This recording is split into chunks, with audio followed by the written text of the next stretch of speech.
ಅವ್ರ ಆಟ ಅವ್ರು ಆಡಿದ್ದಾರೆ, ದಿ ರಿಸಲ್ಟ್ಸು ತೋರಿಸುತ್ತೆ ಅಷ್ಟೇ. ಅಲ್ಟಿಮೇಟ್ಲಿ ಸಕ್ಸಸ್ ಏನು ಅನ್ನೋದನ್ನು ಕೇಳ್ತಾರೆ. ಅವನು ಯಾವನ ಕೋತಿ ಭಿಕ್ಷುಕರ ದೇಶದಲ್ಲಿ ಹೇಳುತ್ತಿದ್ನಲ್ಲ, ಸ್ವಾರ್ಥಿ, ಅವರು ಸ್ವಾರ್ಥಕ್ಕೆ ಆಡ್ತಾನೆ ಕೊಹ್ಲಿ. ಕರೆಕ್ಟು, ಅವ್ನು ಸ್ವಾರ್ಥಿನೇ, ಸ್ವಾರ್ಥಕ್ಕೆ ಆಡ್ತಾನೆ ಅಂತಲೇ ಇಟ್ಕೊಳ್ಳೋಣಪ್ಪ.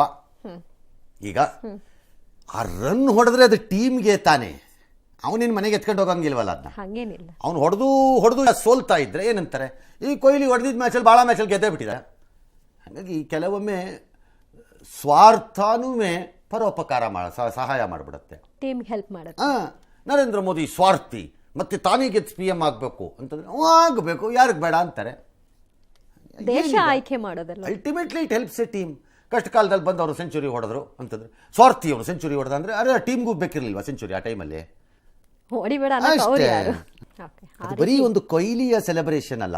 ಯಾಕೆ ಅಂದರೆ ಕ್ರೀಡೆ ಮತ್ತು ಕಲೆ ಇವೆರಡಕ್ಕೂ ನಮ್ಮೆಲ್ಲ ಕಷ್ಟಗಳನ್ನು ಮರೆಸುವಂತಹ ಔಷಧಿಯೇ ಇಲ್ಲದ, ಅಂದರೆ ಮಾತ್ರೆಯ ರೂಪದಲ್ಲಿ ಇಲ್ಲದ ಮದ್ದಾಗಿ ಇರುತ್ತದು. ಅದು ಔಷಧಿ, ಎಲ್ಲ ಕಷ್ಟಗಳನ್ನು ಮರೆಸತ್ತದು. ಒಂದಷ್ಟು ಕಾಲನಾದರೂ ಮರೆಸತ್ತೆ. ಕ್ರೀಡೆ ಮತ್ತು ಕಲೆ ಎರಡಕ್ಕೂ ಈ ಶಕ್ತಿ ಇದೆ. ಅಂದರೆ ಅದು ಸಂಗೀತ ಇರ್ಬೋದು, ಮತ್ತೊಂದಿರ್ಬೋದು, ಮಗದೊಂದಿರ್ಬೋದು, ಮತ್ತು ಕ್ರೀಡೆ ಇದು ಮರೆಸುತ್ತೆ ಎಂಥ ಕಷ್ಟ ಇದ್ರೂ.